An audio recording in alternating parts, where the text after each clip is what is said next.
and welcome to my podcast in Wonderland. I'm so happy you're here with me today.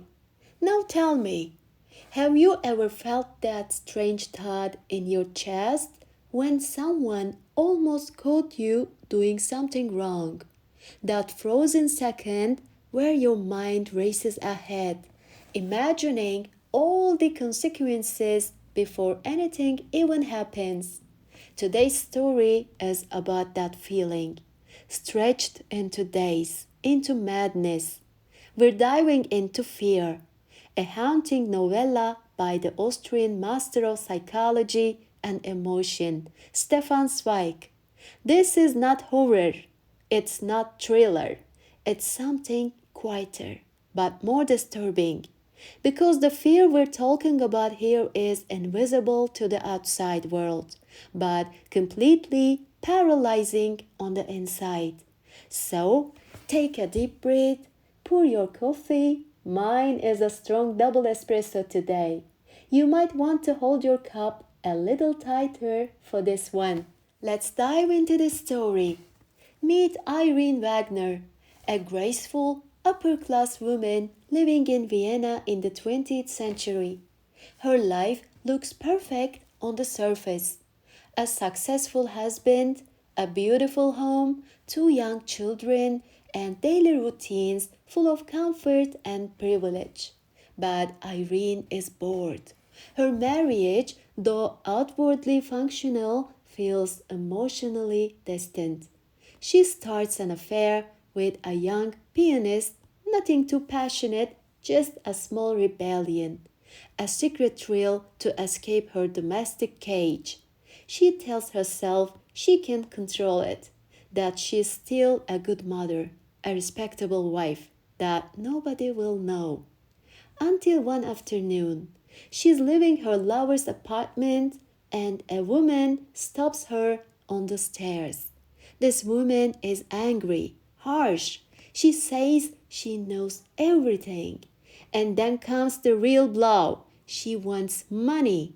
Irene is horrified. Her carefully crafted world starts to crack. She gives her some cash, hoping it will go away. But of course, it doesn't. The blackmailer begins to follow her, threaten her. She knows where Irene lives. She knows about her children. Each visit brings new demands and new threats. Irene starts lying to her husband, to her staff, to herself. The worst part, she can't tell anyone. The more she hides, the more the fear grows. Every knock at the door makes her flinch. Every shadow looks suspicious. Her thoughts spiral. Will my husband find out? Will my children be taken away? Am I being watched? She can't eat, she can't sleep, and eventually she can't think straight. But here is the twist, and if you haven't read the book, this is your gentle spoiler alert. When she finally confesses everything to her husband, ready to accept punishment, ruin, disgrace, he smiles calmly because he already knew. And more than that, he orchestrated the whole thing. Yes, the blackmailer, not some stranger, just an actress he paid. Why?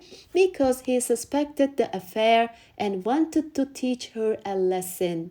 He wanted to scare her back into loyalty. That's where the story ends. The illusion of safety restored. The surface polished again. But as a reader or listener, you are left wondering, what was justice? Was it cruelty? Was it love? And here are some psychological reflections and daily life lessons from the story. First one, the worst prison is the one you build yourself. Irene wasn't locked in a cell. She lived in a beautiful house, but mentally, she was caged by her own guilt and fear. How many times do we imprison ourselves, not with bars, but with our thoughts? 2. Secrets feed fear. Every time Irene chose silence over honesty, her fear grew. This isn't about just affairs or lies. It's about all the things we don't say. That one thing you're avoiding. It might be scarier in your head than in real life. 3. Control doesn't always mean safety. Her husband's plan worked, sort of. He got what he wanted, but at what cost? Fear may bring obedience, but never love. This raises difficult questions. Is manipulation ever justified if it protects a family? Zweig doesn't give us answers. He just hands us the discomfort. 4. We often judge ourselves more harshly than others ever could.